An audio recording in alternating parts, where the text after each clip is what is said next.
हमला तो आप ही के ऊपर हुआ था, इसीलिए आपके लिए जानना बहुत जरूरी है कि आपका दुश्मन कौन है। विक्रम साहब, कहीं ये सब देवराज चौधरी ने तो नहीं करवाया? विशेष अगर वो गोली हम पर चलाई गई होती ना तो हम भी देवराज चौधरी का ही नाम लेते। अगर वो गोली आप पर नहीं चलाई गई थी तो फिर?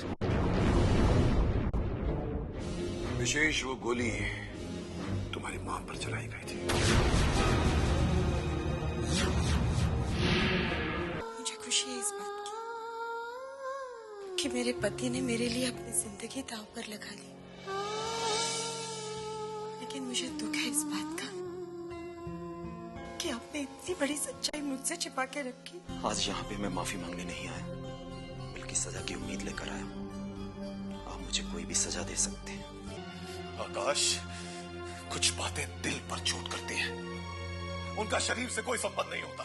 वो क्या है कि जीजा जी के मरने के बाद इस घर की तिजोरी विशेष के हाथ में आ जाएगी, और विशेष तो है ही अपने हाथ में। तिजोरी विशेष के हाथ में तो चाबी खुद ब खुद हमारे हाथ में आ जाएगी। विक्रम साहब ने मुझे बताया कि उन पर हमला देवराज चौधरी ने नहीं करवाया था।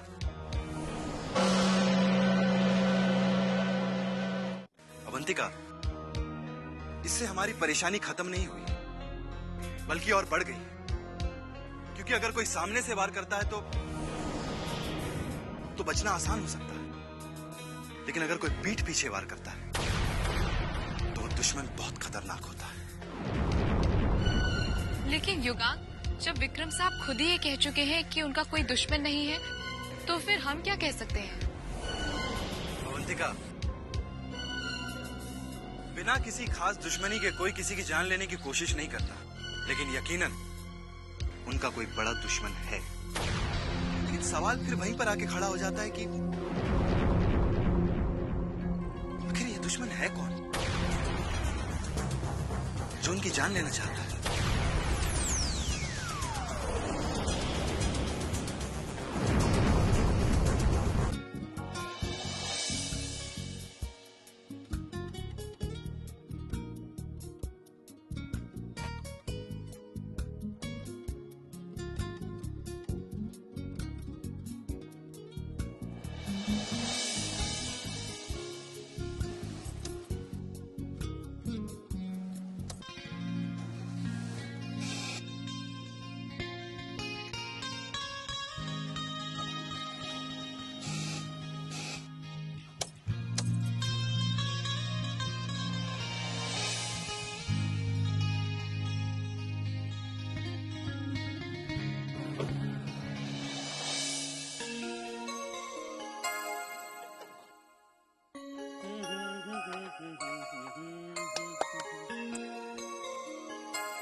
क्या हो गया गाड़ी को?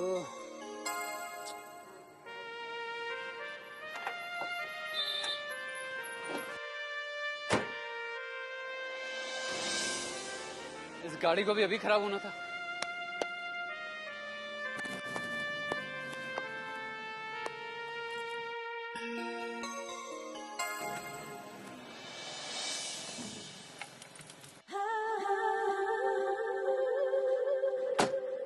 अरे शुभम, अरे रंजित, क्या हुआ? यार गाड़ी खराब हो गई। चलो मैं तुम्हें छोड़ देता हूँ। लेकिन तुम तो कहीं और जा रहे होगे। अरे मेरा क्या, मैं किधर भी जाऊँ, तुम्हारी मंजिल मालूम है ना मुझे, तुम्हें कहाँ जाना है ये तो मुझे अच्छी तरह से मालूम है। इस गाड़ी का वो मैं ड्राइवर को बोल दूंगा, वो आके ले जाएगा।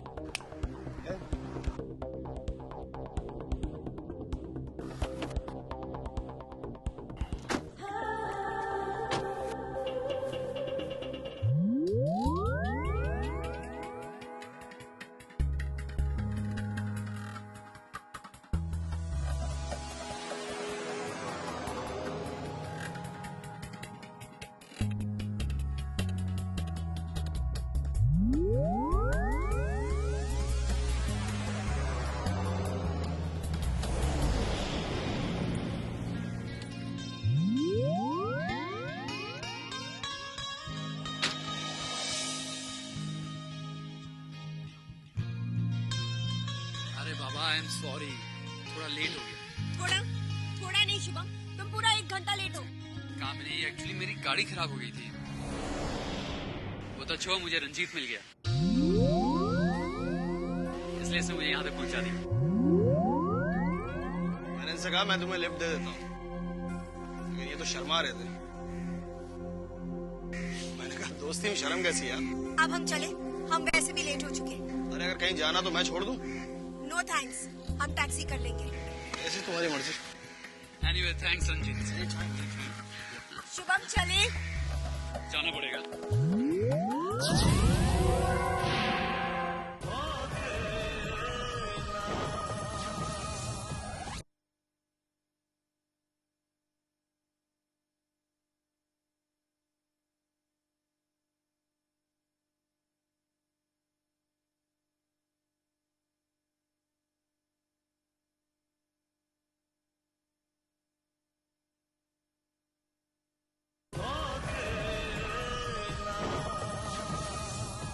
अच्छा हुआ आपने आकाश को माफ कर दिया, वरना वो बेचारा न जाने कब तक अंदर ही अंदर घुटता रह जाता। यही तो बात है जानकी। अब हम नहीं चाहते कि आकाश को किसी भी तरह का कोई दुख पहुंचे, बल्कि हमने अपने दुख को उसकी खुशी के पीछे छुपा लिया है। आप ऐसा क्यों सोचते हैं? अरे बाप और बेटा एक दूसरे की भावनाओं को समझे, इससे बढ़कर और खुशी की बात क्या हो सकती है? शायद तुम ठीक कह रही हो, लेकिन एक बात तो है कि आकाश को माफ करके हमें जितनी खुशी मिली है, उसे सजा देकर कभी नहीं मिलती। और फिर सबसे बड़ी खुशी तो इस बात की है कि तुम खुश हो। जी मैं तो बहुत खुश हूँ, लेकिन देखिए ना, इंसान का दिल बहुत लालची होता है, उसका लालच खत्म ही नहीं होता। अब देखिए ना, पहले मैं सोचती थी कि हमारा अक्की घर वापस आ जाए। जब वो घर आ गया तो मैं सोचने लगी कि उसे उसका प्यार मिल जाए, और जब ये भी हो गया तो मैं सपने सजाने लगी कि हमारे अक्की की शादी हो जाए और हमारी बहू घर आ जाए।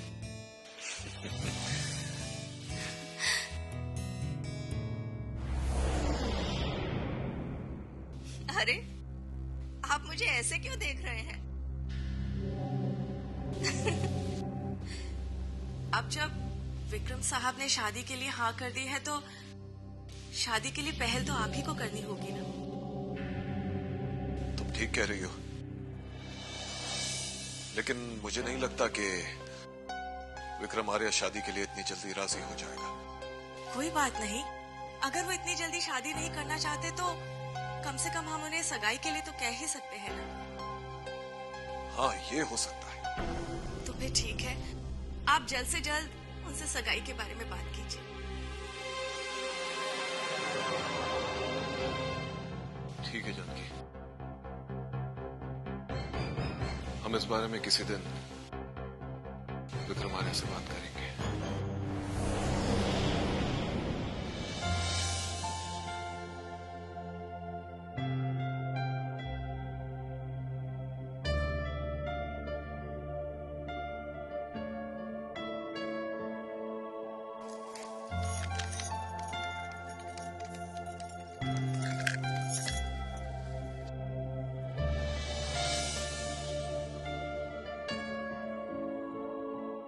बोलो शकुंतला। आ गया? आप ही को फोन लगा रही थी। पर मैं समझ रहा था पता नहीं छुप छुप के किसको फोन लगाया जा रहा अच्छा है। बताओ क्यों फोन लगा रही थी? एक खुशी की बात बतानी थी आपको। बता दीजिए। पंडित जी का फोन आया था, स्नेहा की सगाई का मुहूर्त निकल आया है।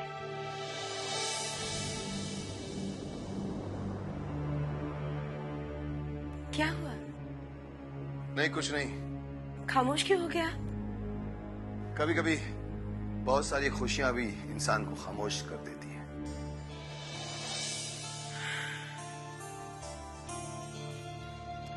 वैसे ये मुहूर्त की बात देवराज के घर में बताई? नहीं, आप आ गए हैं, आप ही बता दीजिए ना। चलिए अभी लगा देते हैं फोन।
स्नेहा जी, क्या हुआ गौरी? वही जिसका आपको इंतजार था। आपको पता है आपकी सगाई की तारीख पक्की हो गई है। हाँ गौरी, मैं ही जानती हूँ। हम तो पहले से ही जानते थे कि आपको आपका प्यार एक दिन जरूर मिलेगा। एक बात कहूँ गौरी, अगर आज मुझे मेरा प्यार मिला है ना, तो तुम्हारी वजह से। हमारी वजह से? लेकिन हमने ऐसा क्या किया? तुमने तो कोशिश की थी ना गौरी, जो मुझे मेरा प्यार मिल गया। कोशिश से क्या होता है स्नेहा जी? प्यार प्यार तो किस्मत से मिलता है। और कुछ लोग तो हमारी तरह बदकिस्मत होते हैं, जो चाहे कितनी भी कोशिश क्यों ना कर ले, उन्हें उनका प्यार कभी नहीं मिलता। फिर से मायूसी वाली बातें करने लगी। नहीं स्नेहा जी, हम मायूसी वाली बातें नहीं कर रहे, बल्कि ये तो हकीकत है जब हमारी समझ में आ रही है। ये हकीकत नहीं है, बल्कि हकीकत से तो ना तुम खुद दूर भाग रही हो। गौरी, तुमने खुद ही सोच लिया कि तुम्हारा प्यार खत्म हो गया। हाँ स्नेहा जी, हमने ये सोच लिया है क्योंकि हम जानते हैं कि विशेष जी हमसे कभी प्यार नहीं कर सकते। और तुम जो उनसे प्यार करती हो वो?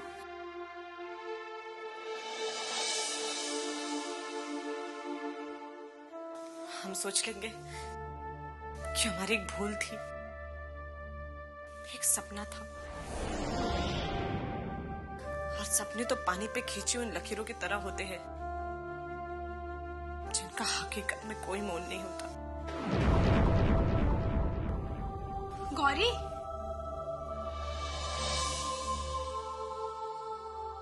मैं जानती हूँ गौरी, जब कोई किसी से प्यार करता है और उसे उसका प्यार नहीं मिलता, दिल टूट जाता है। लेकिन गौरी, तुम ही तो कहती थी ना कि अगर कोई किसी से सच्चा प्यार करे तो उसे उसका प्यार जरूर मिलता है। मुझे यकीन है तुम्हें तुम्हारा प्यार जरूर मिलेगा, जरूर मिलेगा।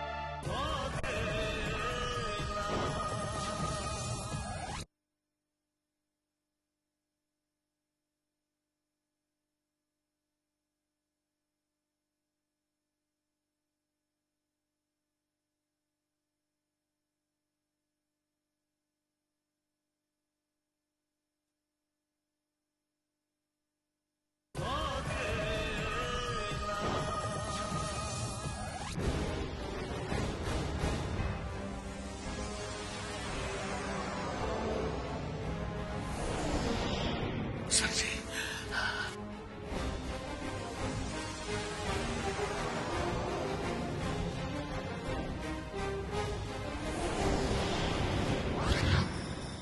आओ नारायण। नारायण, हुक्म करे सर, किस लिए याद किया? मैंने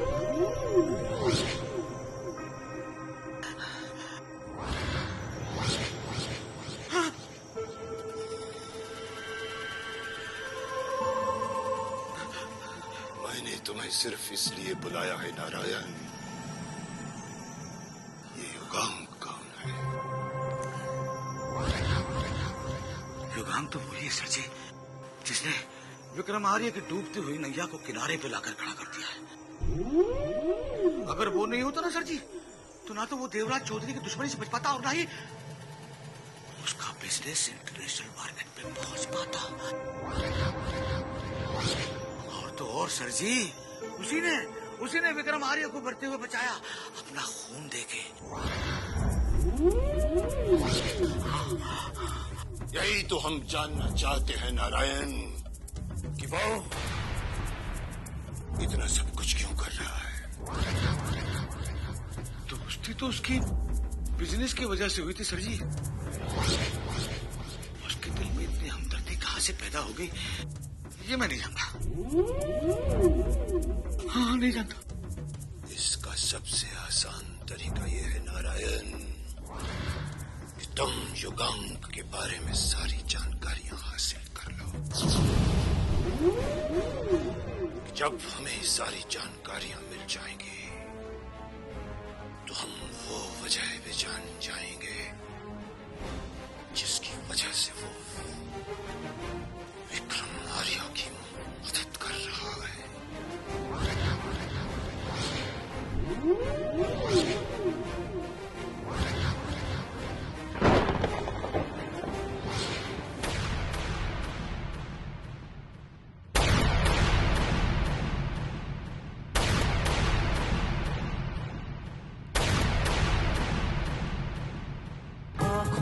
ख्वाबों की बारात लेके, होठों पे गीतों की सौगात लेके, दिल में मोहब्बत के जज्बात लेके आया था कितनी खुशी साथ लेके।